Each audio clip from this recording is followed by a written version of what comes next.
संपूर्ण समर्पण ध्यान ही एकमात्र आत्मा के अनुभूति के ऊपर आधारित है।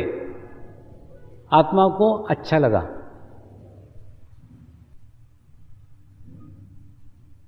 आत्म सुख प्राप्त हुआ, आत्म समाधान प्राप्त हुआ, इस आत्मा के अनुभूति के ऊपर संपूर्ण संगठन खड़ा है, सारी ध्यान की पद्धति खड़ी है और अनुभूति विश्व मान्य है। विश्व मान्य है ना, विश्व के अनेकों देशों में, अनेकों जाति के, अनेकों धर्म के, अनेकों भाषा के लोगों ने, जिन्हें भाषा भी समझ में नहीं आती, उन लोगों ने भी उस मंत्र का उच्चारण किया है। इंग्लैंड के लेस्टनबेरी में एक उच्च पर्वत शिखर के ऊपर जब मैंने पहली बार इसका उच्चारण किया, कुछ साधकों के साथ किया,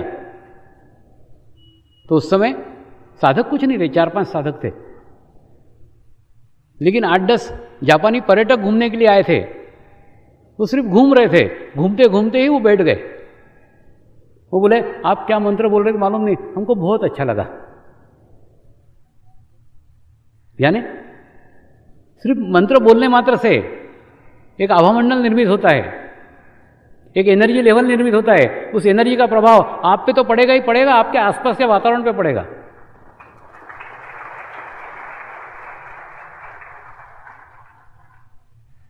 और ये आत्मा की अनुभूति पाने के लिए कुछ खर्च नहीं करना पड़ता। उस आत्मा की अनुभूति को पाने के लिए केवल अनुभव करना पड़ता है, आत्मा से आत्मा तक किया गया संपर्क।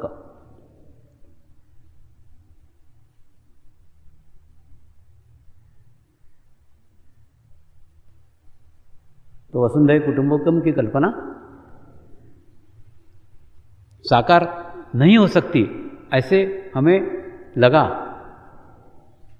लेकिन उन सब आशंकाओं का, सभी ऑब्स्टिकल का निदान समर्पण ध्यान में है।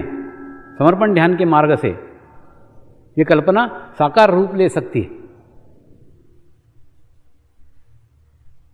परमात्मा एक है, परमेश्वर एक है, परमात्मा सर्वत्र है।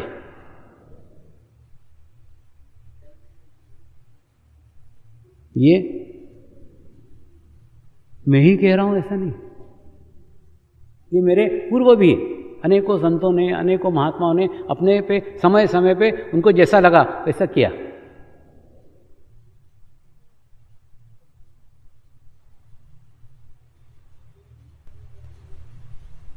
आज से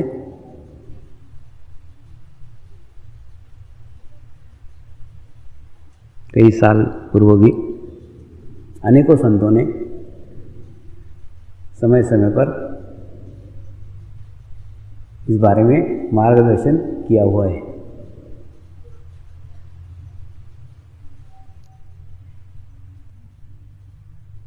जो वहाँ तक पहुँचे, तो प्रत्येक संत की इच्छा थी कि प्रत्येक मनुष्य मात्र वहाँ तक पहुँचे।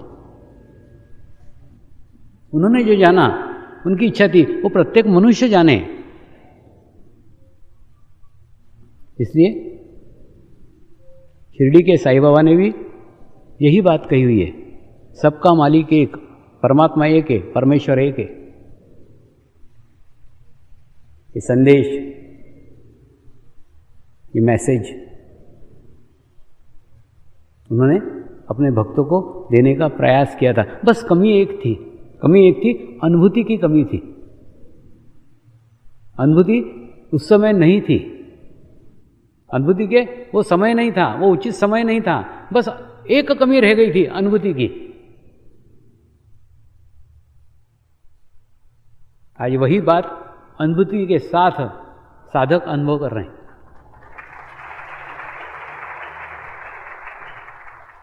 वो इसलिए कर रहे हैं क्योंकि वो समय है, ये अनुभूति का ही समय है, ये परिवर्तन का ही समय है, ये बदलाव का ही समय है, चेंज का ही समय है।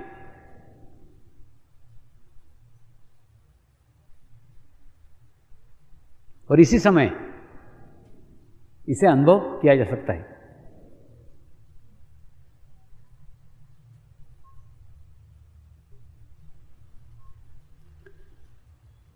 समर्पण ध्यान से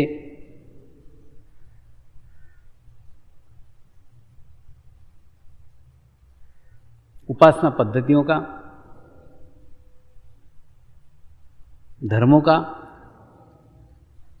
सभी सार उसमें आ जाता है। सारे धर्म, सारी उपासना पद्धतियाँ एक ही तो बात कहते हैं, अच्छी बातें करो और बुरी बातें छोड़ दो। एक ही सार है, सबका एक ही बात है कि आपके हाथ से अच्छे कार्य घटित होना चाहिए और बुरे कार्य छूट जाना चाहिए। लेकिन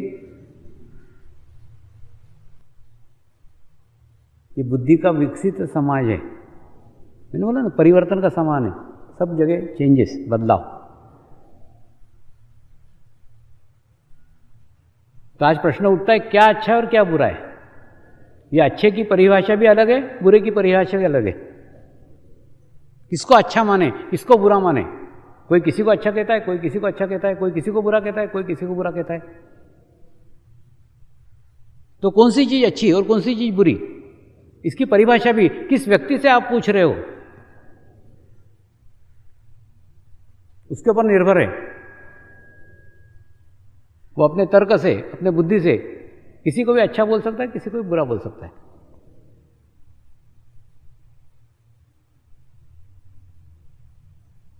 इसलिए इसमें बाहरी कुछ भी नहीं है, कुछ भी छोड़ो कहा नहीं जाता है, कुछ भी पकड़ो कहा नहीं जाता है।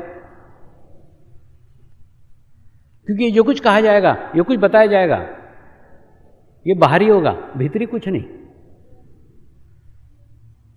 भीतरी चेंज कुछ नहीं है, बाहरी है। तो बाहर से पकड़ा भी जा सकता है, बाहर से छोड़ा भी जा सकता है, और जो बाहर से छोड़ सकता है वो बाहर से पकड़ भी सकता है।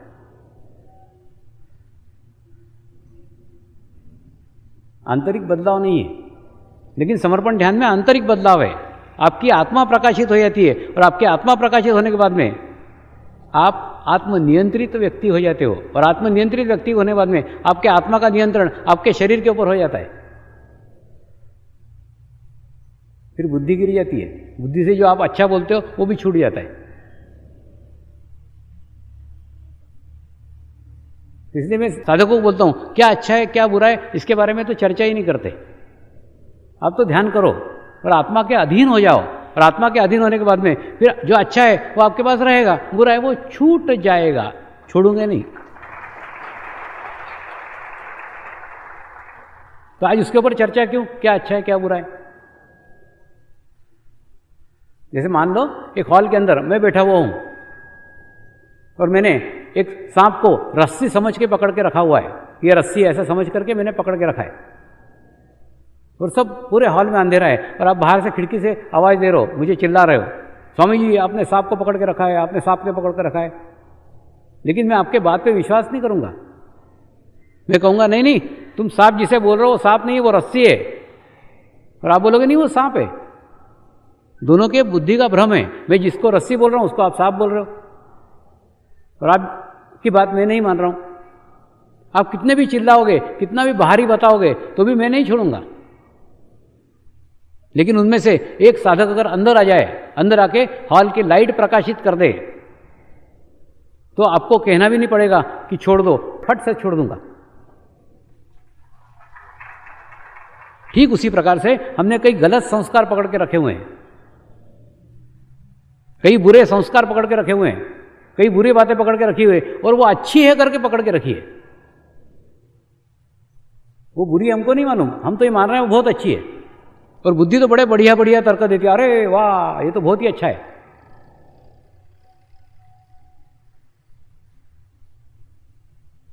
यानी कई बातें हमने बुरी बातें अच्छी बातें समझ करके पकड़ी बैठी है, क्योंकि उनको एक अच्छा पैकिंग लगा हुआ है, हम बाहरी देख रहे हैं। लेकिन अगर वास्तव में वो अच्छी होगी तो आपके पास रहेगी, और अगर बुरी होगी तो आपके हाथ से छूट जाएगी। तो आप कौन सी चीज पकड़ के रख रहे हो और कौन सी चीज छूट रहे, उसके ऊपर आज हम विचार क्यों करें। जो आपके पास अच्छा है वो रहेगा, जो बुरा है वो छूट जाएगा। छोड़ना नहीं पड़ेगा, छोड़ने को नहीं कहा जाएगा। खुद ब खुद छूट जाएगा।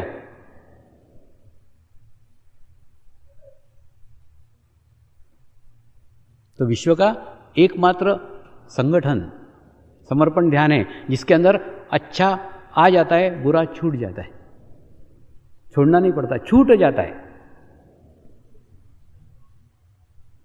इसलिए मैं विश्व के प्रत्येक मनुष्य को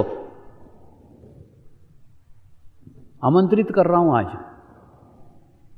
कि प्रत्येक मनुष्य आए, इस अनुभव को लें, और अनुभव लेने के बाद में फिर क्या अच्छा है क्या बुरा है उसको ही उसका निदान मिल जाएगा।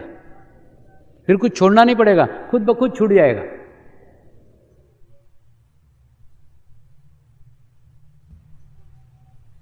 आज विश्व में सोचा जा रहा है क्या चीज़ अच्छी है, क्या चीज़ें बुरी है, क्या करना चाहिए, क्या नहीं करना चाहिए। अनेकों देशों के सीमाओं में अनेकों अर्थ लिए जाते हैं, लेकिन ध्यान करने से आपके पास अच्छी बातें रहेगी, बुरी बातें खुद ब खुद छूट जाएंगी।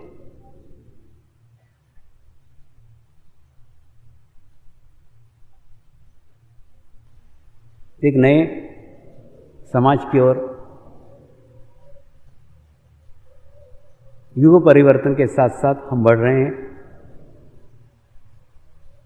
उस समाज में अलग अलग जाति के, अलग अलग धर्मों के, अलग अलग देशों के, अलग अलग भाषा के लोग अपनी अच्छाइयाँ लेकर आ रहे हैं और अपनी बुराइयाँ छोड़ के आ रहे हैं। प्रत्येक जाति में, प्रत्येक धर्म में, प्रत्येक देश में कुछ चीज़ें अच्छी है, कुछ चीज़ें बुरी है,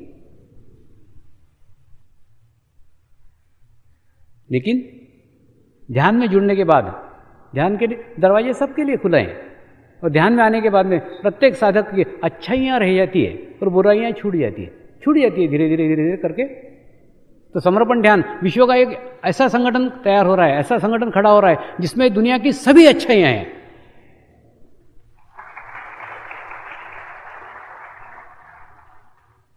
ऐसे ही अच्छाइयों वाला समूह, ऐसे अच्छे आत्माओं के संगठन, ऐसे आत्माओं का सामूहिकता, ऐसे सामूहिकता की कलेक्टिविटी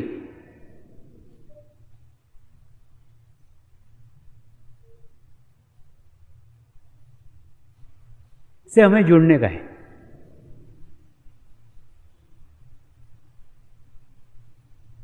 कल गुरु पूजन का मैंने कहा था,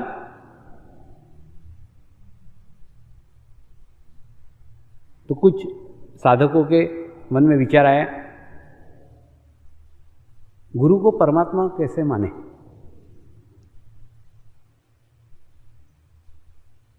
वास्तव में देखा जाए,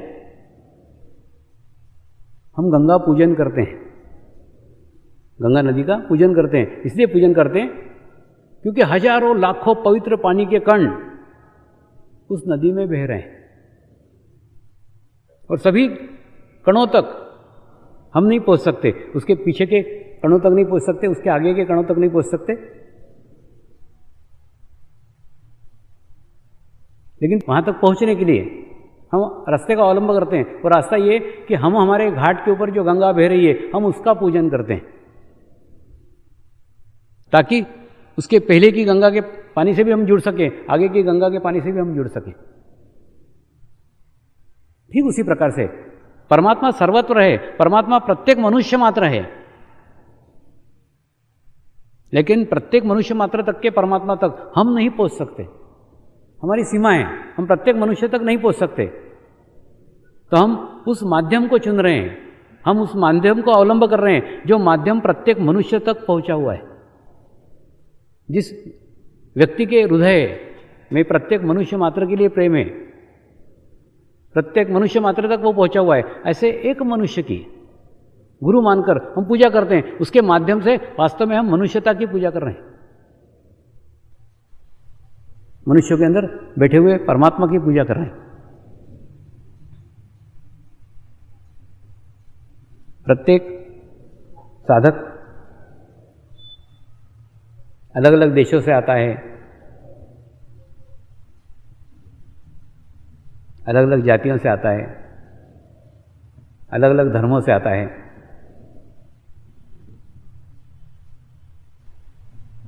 कुछ अच्छाइयाँ लेके आता है, कुछ बुराइयाँ लेके आता है, बुराइयाँ छूट जाती है, अच्छाइयाँ रह जाती है।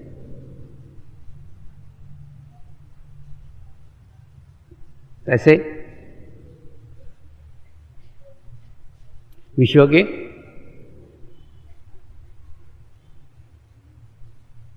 सभी साधकों को मैं एक उदाहरण देना चाहता हूं कि आपका जीवन कमल के फूल के भांति होना चाहिए।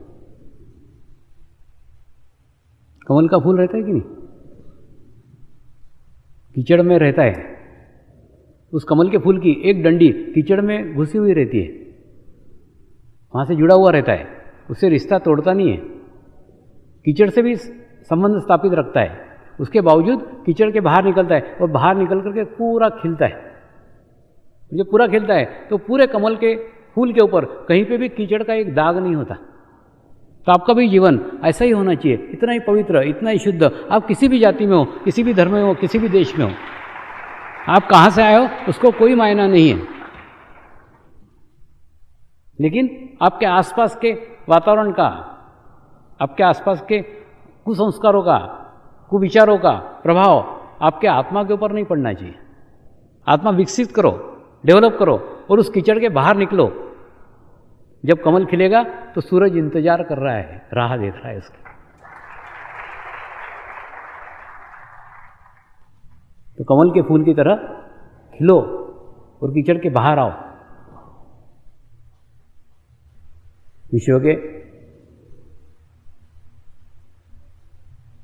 अनेक साधक विचार कर रहे हैं, सोच रहे हैं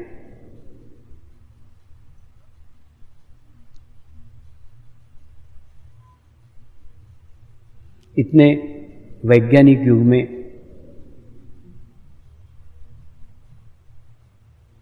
इतने प्रगतिशील युग में समर्पण का प्रचार, समर्पण का प्रसार कैसे किया जाए, कैसे बुद्धि प्रधान जगत के अंदर समर्पण ध्यान के महत्व को समझाया जाए।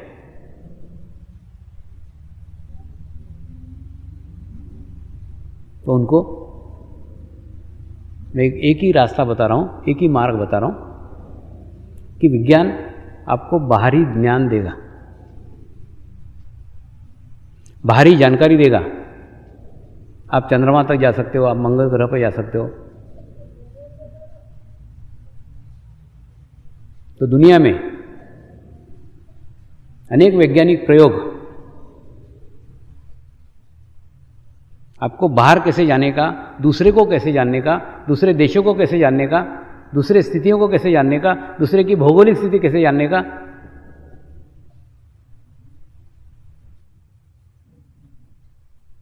मार्ग बताता है, रास्ता बताता है। अलग अलग वैज्ञानिक प्रयोग हो रहे हैं, अलग अलग वैज्ञानिक उपकरण निकल रहे हैं।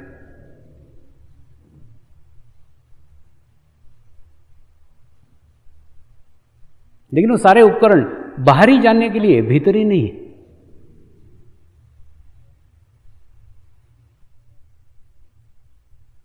बाहर ले जाने के लिए, दूसरे को जानने के लिए। समर्पण ध्यान विश्व का एकमात्र पद्धति है जो मनुष्य को मनुष्य अपने आप को जानने के लिए प्रेरित करता है। जब तक आप अपने आप को नहीं जानते, आपका विश्व में जानना बेकार है, विश्व की जानकारी रखना बेकार है। आप अपने आप को जानो। और प्रत्येक मनुष्य अपने को जानना ही चाहता है। मेरे अंदर कौन सी अच्छाइयाँ हैं, मेरे अंदर कौन सी बुराइयाँ हैं, मुझे सफलता क्यों मिलती है, मुझे असफलता क्यों मिलती है, मुझे तनाव क्यों आता है, मुझे टेंशन क्यों आता है।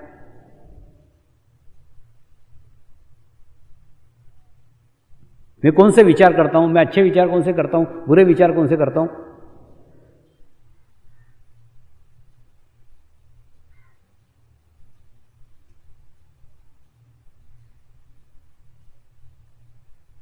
और ये जानने का कोई उपाय नहीं है। विज्ञान के पास इसका कोई उपाय नहीं है।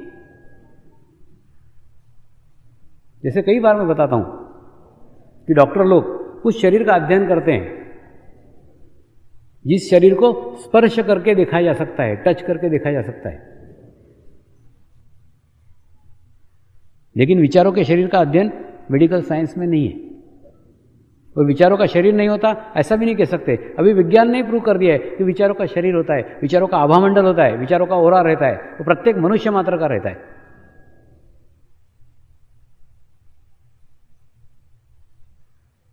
तो विज्ञान के साधनों का अवलंब करो,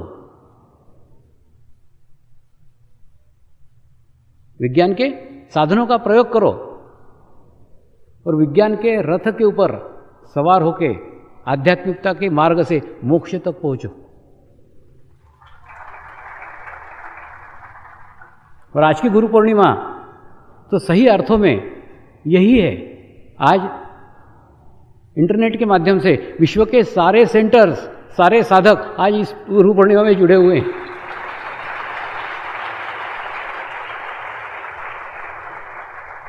ये गुरु पूर्णिमा सिर्फ आप लोगों की नहीं है, इतने ही लोग नहीं, सारे विश्व के अनेकों सेंटर आज इंटरनेट के माध्यम से ये पूरा कार्यक्रम देख रहे हैं, लाइव देख रहे हैं, उसी समय देख रहे हैं, इसी समय साथ है।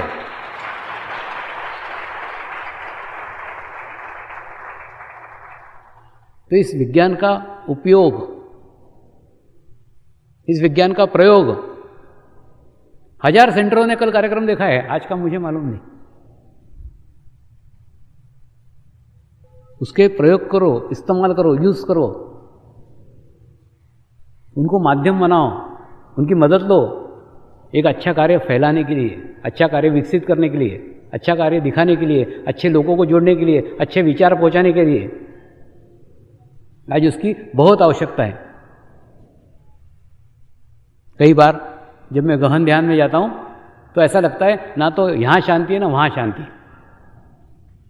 ऊपर भी इतने SMS जाते रहते हैं, जाते रहते हैं, आते रहते हैं, जाते रहते हैं, इतने ईमेल जाते रहते हैं, आते रहते हैं, जाते रहते हैं। उपग्रह के माध्यम से विचार जाते रहते हैं, आते रहते हैं, जाते रहते हैं, आते, और 90% विचार खराब रहते हैं। खराब विचारों का प्रदूषण पूरा आभामंडल में भी करके रखा है, पूरे आकाश के अंदर है। आवश्यकता अच्छे विचारों की है, आवश्यकता अच्छे कार्यक्रमों की है। तो पहली बार साधकों ने प्रयोग किया है, साधकों ने इसको इस्तेमाल किया है कि उपग्रह के माध्यम से गुरु पूर्णिमा पूरे विश्व के साधकों को दिखाई है। और सारे विश्व की एक सामूहिकता, इसीलिए मैंने बोला ना, आज की गुरु पूर्णिमा एक ऐतिहासिक गुरु पूर्णिमा है जिसमें विश्व के सभी साधक शामिल हैं, सारे सेंटर शामिल हैं। सेंटरों पर देखा जा रहा है, देशों में देखा जा रहा है। उनका रंग अलग अलग हो सकता है, उनकी जाति अलग अलग हो सकती है, उनका धर्म अलग हो सकता है, उनका देश अलग अलग हो सकता है, लेकिन भाव एक ही है। एक ही भाव से सारे लोग उस गुरु पूर्णिमा में शामिल है। इसलिए विज्ञान मनुष्य को बाहर की ओर जानने का ज्ञान देता है और समर्पण ध्यान मनुष्य को भीतर के जानने का ज्ञान देता है। ये दोनों दो सिरे हैं और जब वो सिरा बढ़ रहा है तो ये सिरा बढ़ना आवश्यक है। दोनों को साथ साथ बढ़ना होगा। तो आज जितनी समर्पण ध्यान की आवश्यकता है उतनी आज के पहले कभी नहीं थी। इसलिए नहीं थी क्योंकि पहले उतने वैज्ञानिक उपकरण नहीं थे। तो इस दोनों को जानने का आवश्यक है। जैसे बाहर जानना जरूरी है वैसे भीतर भी जानना जरूरी है। और आपने दुनिया को जान लिया अगर अपने आप को नहीं जाना तो आपके जैसा बदनसीब दुनिया में कोई नहीं है। समर्पण ध्यान आपको वो दृष्टि प्रदान करता है इससे आप आपको जान सके। आपने कौन सी चीज पकड़ के रखी है, कौन सी चीज अच्छी है, कौन सी चीज बुरी है। ये ज्ञान, वो प्रकाश आपके अंदर प्रकट करता है और आपके अंदर प्रकाश हो जाने के बाद खुद ब खुद आपको क्या अच्छा है क्या बुरा है इसका ज्ञान हो जाएगा। आपके हाथ से बुरा खुद ब खुद छूट जाएगा। छोड़ना नहीं पड़ेगा, पूरा छूट जाएगा। तो वैज्ञानिक उपकरणों का प्रयोग करो, वैज्ञानिक साधनों का प्रयोग करो, अच्छे कार्य के लिए करो, अच्छे उद्देश्य के लिए करो, अच्छे अनुभूति के प्रचार प्रसार के लिए करो, उस गुरु कार्य के लिए करो जो गुरु कार्य करना गुरु छोड़ के गए हैं। उस कार्य का विस्तार इस माध्यम से करो। दूसरा, विश्व के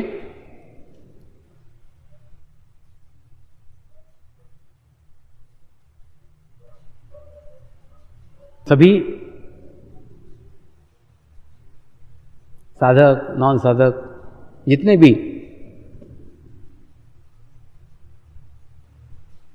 इंटरनेट के माध्यम से ये गुरु पूर्णिमा देख रहे हैं,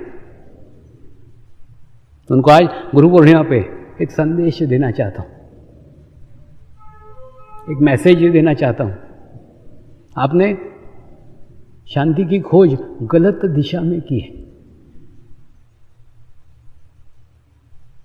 आपने विश्व शांति की खोज गलत दिशा में की है। आपकी दिशा ही गलत है।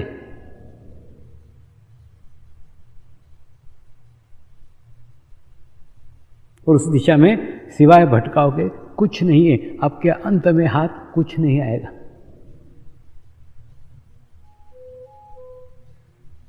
आप विश्व शांति को पुस्तकों में खोज रहे हो, अनेकों पुस्तकों का अध्ययन कर रहे हो और आत्म शांति खोज रहे हो, विश्व शांति खोज रहे हो। विश्व शांति पुस्तकों से कभी प्राप्त हो ही नहीं सकती। पुस्तक निर्जीव है, निर्जीव पुस्तक है, आपको आत्म शांति नहीं दे सकती। आत्म शांति का मार्ग बता सकती है, आत्म शांति नहीं दे सकती। अगर अनुभूति पाने का है तो चित्र की गाय आपको अनुभूति नहीं करा सकती, चित्र की जानकारी दे सकती है। आपको जीवंत गाय के पास ही जाना होगा। ठीक उसी प्रकार से अगर आप विश्व में शांति लाना चाहते हो, आप चाहते हो कि विश्व में शांति आए, तो शांति की शुरुआत आत्म शांति से करना होगी। पहले आप शांत हो जाओ, आप अपने आप को जानो, आप आत्म शांति को प्राप्त हो जाओ, तभी विश्व में शांति स्थापित हो सकती है। दुनिया की कोई पुस्तक आपको आत्म शांति प्रदान नहीं कर सकती। तो आप विश्व शांति की जो खोज जिस दिशा में कर रहे हो वो दिशा गलत है। पुस्तकों से विश्व शांति हो नहीं सकती, हथियारों से तो बिल्कुल नहीं हो सकती। दूसरा मार्ग है तुम्हारा हथियार, अलग अलग वेपन्स, अलग अलग हथियार बना करके मनुष्यता को नष्ट कर सकते हो, लेकिन आत्म शांति नहीं मिल सकती। और उन्हें मार करके तुम्हें भी शांति नहीं मिल सकती। तो पुस्तकों से आत्म शांति नहीं मिल सकती, हथियारों से आत्म शांति नहीं मिल सकती। आत्म शांति, ये दोनों चीजें निर्जीव है ना। हथियार भी निर्जीव है, पुस्तक भी निर्जीव है।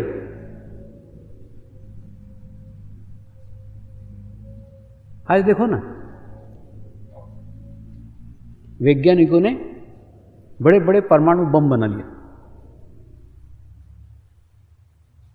और बम बनाने के बाद में अब सुरक्षा का डर लग रहा है कि वो गलत हाथों में न पड़ जाए।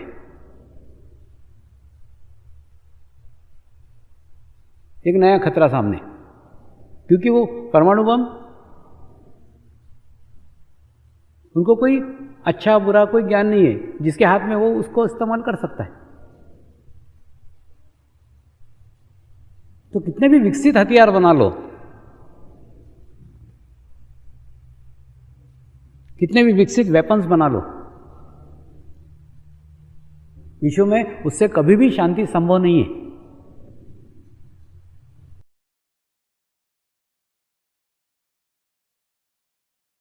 Thanks for watching. Like, Comments share, and subscribe.